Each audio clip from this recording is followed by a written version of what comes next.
ओम नमः शिवाय। शिवजी सदा सहाय।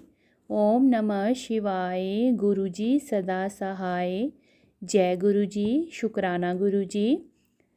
गुरुजी के चरणों में शत शत कोटि कोटि प्रणाम। जय गुरुजी संगत जी। आज गुरुजी की कृपा से मैं गुरुजी की किताब दिव्य आभा, जो हमारे लिए सबसे बड़ा गुरु ग्रंथ है, पढ़ने जा रही हूँ। आप सब संगत जी भी सुनिएगा। जय गुरुजी। शुक्राना गुरुजी। दिशा दर्शन।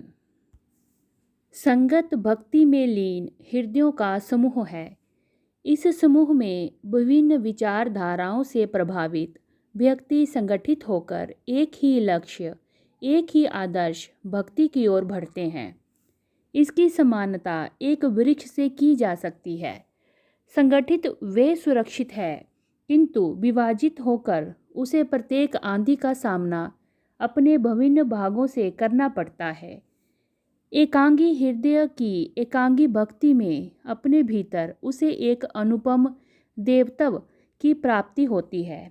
स्वयं श्री गुरुजी। देवत्व से एकांगी होने के लिए उसे औपचारिक रूप से अपनी हर बुराई को त्यागना होगा। संगत पर गुरुजी अपनी कृपा वृष्टि करते हैं। संगत अतुल्य प्रेम का स्तोत्र है, अनंत प्रेम से बंधा हुआ परिवार। यदि इसमें प्रेम का अभाव है तो ये संगत नहीं है। इसका सर्वोच्च उद्देश्य एक साथ मिलजुल कर बंद कर रहना है। शेष कर्म अपने आप ही होते रहेंगे। परिवार विभाजित होते देखकर उन्हें कैसा लगेगा? ये परिवार जिसको उन्होंने भोजन कराया था, यदा कदा अपने हाथ से बनाकर भी, इस परिवार ने उनके सम्मुख बैठकर खाया, रोए और हंसे और प्रेम के बंधन में बंध कर रहे। वह परिवार जिसके सदस्यों पर वे ईश्वर के समान अनंत माध्यमों से कृपा वृष्टि करते आए हैं। पिता को अपने पुत्र और पुत्री में कोई अंतर नहीं दिखता है। हमारे दिव्य पितामह की भावनाओं में फिर अंतर होने का प्रश्न ही नहीं उठता है। वे हम सबसे समान स्नेह करते आए हैं। हमारी दृष्टि में गुरुजी की मानव आकृति थी, क्योंकि वही हमारी दृष्टि की सीमा है। वह तो वास्तव में तत्वहीन थे। जैसा अनेक सत्संगों से विविध है, वह समय, आकाश, वजन की सीमाओं और भौतिक अथवा लौकिक नियमों, कर्मों के बंधनों और आकांक्षाओं के मोह से सर्वोपरि थे। वह माया के जाल से मुक्त थे। वे शिव हैं। असंख्य संसार प्रकट होकर प्रलय को प्राप्त हो जाएं, किंतु वह सदा विद्यमान रहेंगे। गुरु की अवहेलना करना संभव नहीं है।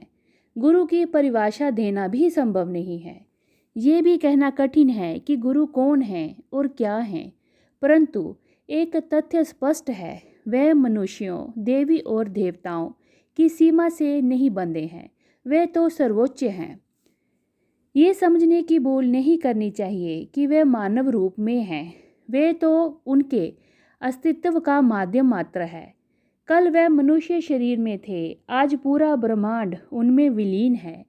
कल वह लाल परिधान में थे, आज आकाश उनका परिधान है। कल वे आपको नाम से संबोधित कर रहे थे, आज आप शांतिपूर्वक उनकी आराधना कर रहे हैं। कौन कहता है कि वे नहीं हैं? उनकी संगतों को स्मरण कीजिए। भव्य, प्रभावशाली और सौम्यता से वे प्रवेश करते थे, और जब तक आप तत्परता से उनके अभिवादन के लिए खड़े हो पाएं, वे अपने आसन पर बैठ जाते थे। एक पैर से ऊपर दूसरा, उस पर उनका लंबा परिधान हल्का सा उठा हुआ, जिससे आप उनके कमल चरणों के दर्शन कर सके और उन पर अपना ध्यान केंद्रित कर सके। गुरबानी के शब्दों की मधुर ध्वनि से वातावरण रमणीय होता रहता था और आपको उनके चरणों की ओर खींचता रहता था। आपको अपने जीवन के कष्टों से दूर करता हुआ, आपको मनुष्य के अंतिम लक्ष्य की ओर प्रेरित करता हुआ अप्रतिबंधित स्नेह बस यही था। उनके ओज से भरी हुई चाय आती थी, फिर कभी कभार शब्दों के बजते हुए जहाँ उसके पश्चात कोई अपना सत्संग सुनाता था। वह इतना प्रासंगिक लगता था जैसे वे आपके ही व्यवसायिक, निजी अथवा रोगों और अन्य कष्टों की आप बीती का वर्णन कर रहा हो। उसको सुनते हुए ही आपको अपने कष्टों से मुक्त होने का आभास होने लगता था। ये हर क्षण का चमत्कार था। हमारे हृदय में उग रहे आस्था के वृक्ष को उनके ओज को स्वीकार करने योग्य पनपना होता था। इसीलिए निरंतर चाय प्रसाद और लंगर ग्रहण करना पड़ता था।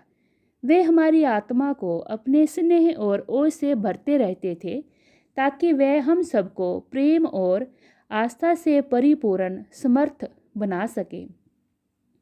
वह निरंतर हमें इस संसार के सबसे बुरे अंग, स्वयं इस संसार से निकालने का उपचार देते रहते थे। जीवन के उतार चढ़ाव की कठिनाइयों में वे सदा हमारे साथ रहते थे।